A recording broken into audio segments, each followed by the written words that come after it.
Dumiseni Ntuli, who's the ANC spokesperson in KwaZulu-Natal, speaking to us on the line.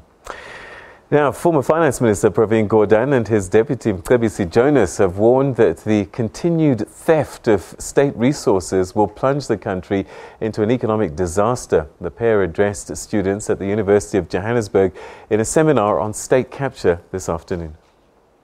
Thank you. I am very interested in knowing in which faction in the ANC elective conference you are in. It was a restless student crowd throwing tough questions to the former finance minister and his deputy. Some questioning why the seminar was portraying monopoly capital as colourless. Gordhan and Jonas both called out the involvement of state-owned entities in state capture, lamenting the continued impunity of perpetrators. With Eskom in the firing line, Gordhan explains how an asset is reduced in value and financially manipulated by those benefiting from the state. The accusation is actually made in relation to what has become known as the optimum deal, where as a result of the collaboration of a government department, a government minister possibly, and a state-owned enterprise, the value of a mine drops. It's now cheap enough for somebody else to actually buy.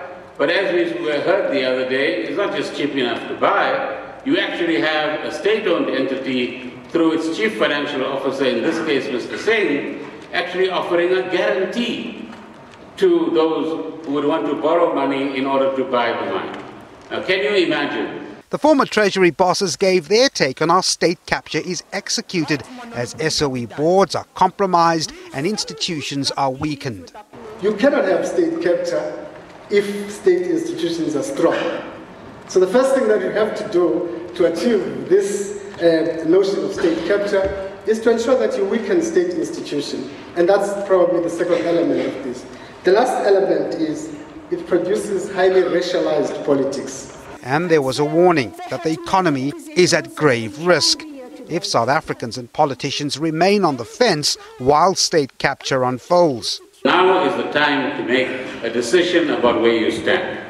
That we must not allow the fact that we have a little tender from the state, or a little business going on the side, or because we think we're going to get more businesses or business opportunities from the state, we keep quiet. If we keep quiet, we are going to slump into a 10-year disaster. It's going to take us 5 to 10 years to recover from the disaster that we're actually heading towards.